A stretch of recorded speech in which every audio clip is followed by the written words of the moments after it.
Sementara itu, Vero, sebelumnya Polda Metro Jaya juga telah mengambil sampel dari gulungan plastik kabel yang tertumpuk di gudang suku Dinas Tata Air Jakarta Pusat. Dan sampel ini nantinya akan diperiksa dan dijadikan barang bukti untuk penyelidikan lebih lanjut.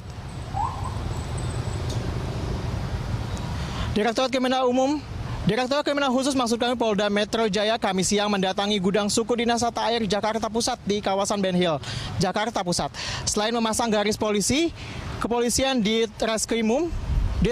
Treskisus Polda Metro Jaya juga mengambil sampel beberapa limbah kabel plastik guna penyelidikan lebih lanjut. Penemuan limbah bungkus kabel itu berawal dari adanya genangan air pada Rabu pekan lalu di kawasan Medan Merdeka Selatan, Jakarta Pusat. Atas laporan masyarakat, petugas kemudian memeriksa sistem drainase dan menemukan jumlah sisa kabel plastik yang menyebabkan air tidak mengalir lancar. Hingga kini pihak suku Dinas Tata Air Jakarta Pusat masih terus berupaya untuk membersihkan dan mengangkat sisa bungkusan kabel yang memenuhi gorong-gorong kawasan Jalan Medan Merdeka Selatan, Jakarta Pusat. Jadi ini secara resmi kami nyatakan bahwa ini adalah dalam objek penyelidikan kami. Kita perlu rekan-rekan yang paham tentang kabel ini, kita membawa teman-teman kita untuk benar-benar nanti melihat secara fisik, kemudian juga untuk secara ininya akan kita uji lab kabel ini. Kalau memang pengetahuan kami bahwa kabel-kabel yang sekarang ini dilapisi oleh tir. Tir itu sejenis aspal. Kalau berdasarkan informasi ini adalah kabel-kabel lama memang. Ya Vero, memang awalnya penemuan kabel ini diawali akibat adanya genangan air di kawasan ini yang kemudian menyebabkan dibukanya gorong-gorong di kawasan ini sejak tanggal 24 Februari lalu. Dan hingga saat ini prosesnya masih terus dilakukan, sementara itu proses hukumnya masih diselidiki oleh pihak Polda Metro Jaya. Vero. Iya, Tezar, lantas selain kemudian melakukan pengecekan saluran air di Jalan Medan Merdeka Selatan, apakah juga sempat dilakukan pengecekan saluran air di beberapa lokasi lain?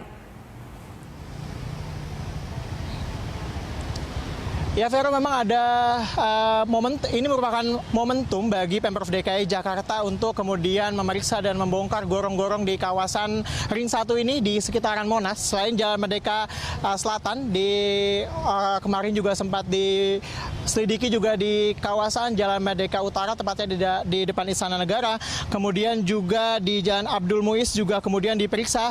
Untuk kawasan Jalan Merdeka Selatan ini sudah ada 3 titik yang ditemukan sampah gulungan kabel ini, kemudian ada 1 titik lagi di depan gedung Indosat, tepatnya di seberang Kementerian ESDM yang ada di sini. Kemudian imbasnya juga menurut Gubernur DKI Jakarta Basuki Cahayapurnama juga dengan temuan ini kemudian pihak Pemprov DKI Jakarta akan menelusuri ada saluran air di seluruh DKI Jakarta, ada 11.000 saluran yang nantinya akan ditelusuri dan juga dibersihkan gorong-gorongnya agar kemudian tidak ada lagi yang menurut Gubernur DKI Jakarta adalah upaya sabotase dari pihak-pihak tertentu yang menginginkan Jakarta tetap banjir. Sementara itu pihak kepolisian Polda Metro Jaya, Irjen Pol Tito Karnavian juga menduga kabel ini ditemukan di sepanjang Jalan Merdeka Selatan adalah hasil curian, dan sebelumnya ia mengatakan bahwa ini merupakan pencurian tembaganya, kemudian kabelnya dibuang ke dalam gorong-gorong yang ada di Jalan Merdeka Selatan ini. Dan rencananya juga pihak Polda Metro Jaya juga akan melakukan koordinasi dengan PLN untuk membuktikan apakah ada kesamaan antara kabel yang dimiliki oleh PLN dan kabel yang ditemukan, dan untuk membuktikan apakah ini curian atau benar dugaan Basuki Cahayapurnama, apakah kemudian ini ada upaya sabotase dari berbagai pihak yang menginginkan Jakarta tetap banjir tahun ini. Vero. Baik, Tezar Aditya, terima kasih atas laporan Anda. Selamat bertugas kembali.